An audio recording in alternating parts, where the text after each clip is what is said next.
Hello everyone, welcome back to my channel. I hope all of you are doing well. Today's video would be one of its kind. Now, I have always spoken about this channel to be an extension of my area of interests, right from trekking to skincare to food. And it's really surprising how I've never spoken about books. In most of my videos, you might have seen that I always keep books as the background. I'm running this channel for about 4 years, and today is the first time that I'm going to talk about books, so it's really very special video. I really hope the response that I get from this video is good so that it motivates me to create even more content relating to book. Now, reading has always been a very integral part of me.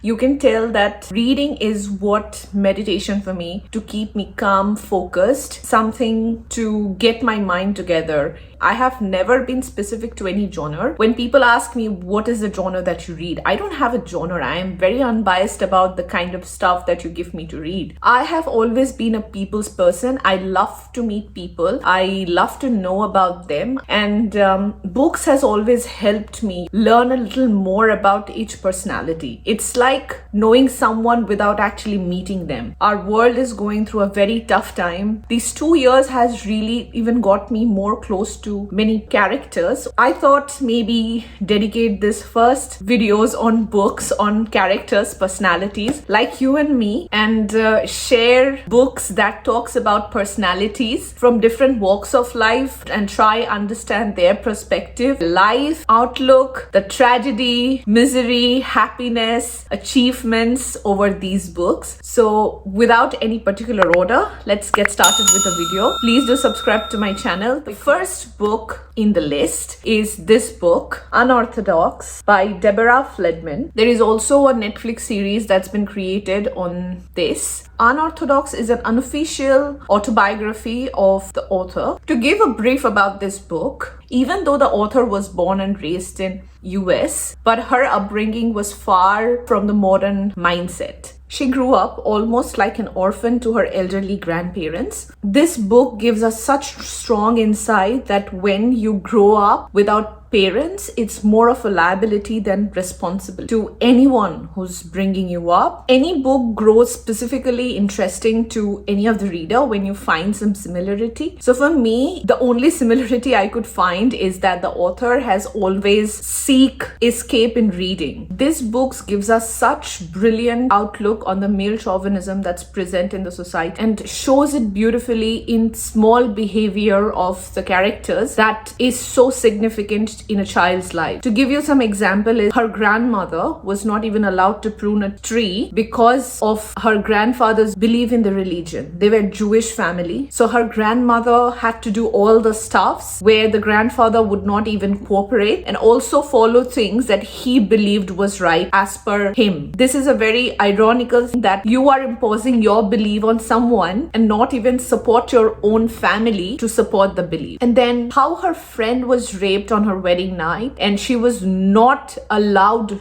to talk about it to her friends or family. Her friend's husband has always been scared that if the information leaks out, the fear of everyone knowing that incident won't even allow her friend to meet with the protagonist, because protagonist has always been known as a free-thinking, independent woman. And this was his way of protecting his wife from getting a new whole perspective. And to quote another scenario, as in how her husband was happier about the fact that because of her pregnancy, she is accessible for intercourse for the whole 9 months, rather than the fact that they were becoming parents. Now, the reason why it's about availability for 9 months is because there is a ritual involved in there. I don't want to really give too much information, but I would really insist you to read this to get a new whole idea on religious practices. I'm not really sure how much clear I have been in giving out the idea what the book is all about, but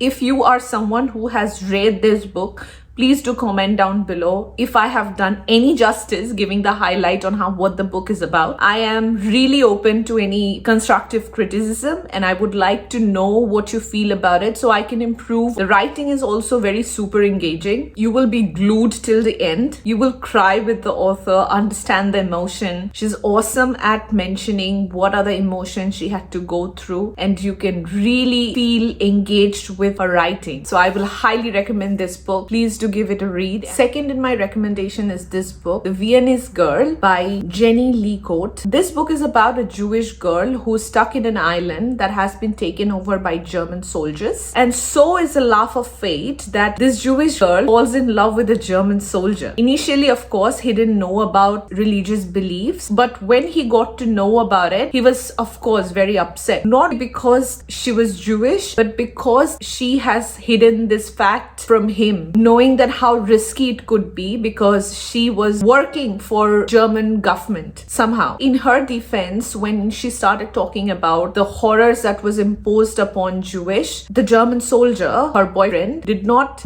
believe her because the tortures that she was talking about was inhuman, and to his belief that is never possible to be imposed on another human being by a set of human beings only because of their religious belief. He was a German soldier himself. He had faith on the military, his fatherland, and their dictator, their ruler. Everything that she was telling him, it was very hard for him to believe, but later all what he has heard from her got confirmed by another officer, and that got him to the decision that it was his responsibility to ensure she's safe and alive, not only because she was his girlfriend, his love, but also because he felt that was his responsibility as a human being to safeguard another human being. This book gives us such penetrating picture on how tough the wars had been. Not specifically about the World War II, but the world wars or any war for that matter. In this book, the kind of suffering the islanders has to go through, where none of the Jewish was concerned because they were taken off at the very first thing. The author has done a brilliant job showcasing how the souls of every human being was impacted, let alone everyone else. The German soldier themselves had to live a miserable life because of the war. If you are someone who share interest in the world wars and the impact it has created, this book is highly recommended. Each character has been extensively sketched and portrayed in this book. Human emotions, misery, pain has been sketched in most touching way possible by the author. In the end, when the Germans were defeated and the island was taken over, the soldier, the German soldier who did everything humanly possible to safeguard this Jewish girl, also got captured. You really have to give this book a read to understand how the book ends and what happens to both the protagonist and her love of life, to know what the consequences had been. This book is highly recommended. We move on to our last recommendation of this video, the third book, The Girl from Munich. The author of this book is our very own Australian author, Tanya Blanchard. This book has been bestseller and is inspired from a true story. The Girl from Munich, it's about a German girl during the era of Hitler and her life. The book actually tells you about how her life was impacted because of the war, even being in Germany. Very, very contradicting and very different from what we just learned from the second book. How the trust, belief, mindset, and love for her fatherland and their dear leader she grew up with was challenged by her own people. Her stepfather, who was no less than her own father, and the man she fell in love with, questions Hitler's intention about the war, if it's at all good for the country and the countrymen. She, being a true patriot and willing to do her bit for her own fatherland, even chose to go away from her family because she was appointed in a government job. It might sound like very easy thing to do, but considering the war situation and considering that she has lost two of her brothers to the war, it was huge. When you know everything is unsettled, when you know that you would come back to your living family, majority of her life has been succumbed by the circumstances and the consequences of the war, right from her life, her marriage, childbirth. The author has put such raw images to the reader about how the protagonist was challenged on each phase of her life. And this is something that as a woman, it's very relatable to each of us when she had to make a choice between her family, the comforts of life, and her love that comes with certain challenges, and not so easy life with her love. The lucrative incentives that comes when she chooses her family. Comfortable life, which at that moment was very important, coming from so much of hardships. How she transformed to think like a mother and not only like a girl. This transition was described in the most wonderful way in this book. The fact that it is based on a true story is even more interesting. At the end, you will know how the situation turns out and why they would actually land into our very own land, Australia. The writing is one of my favorite. It's described in the most wonderful way possible. I loved it. This book is also highly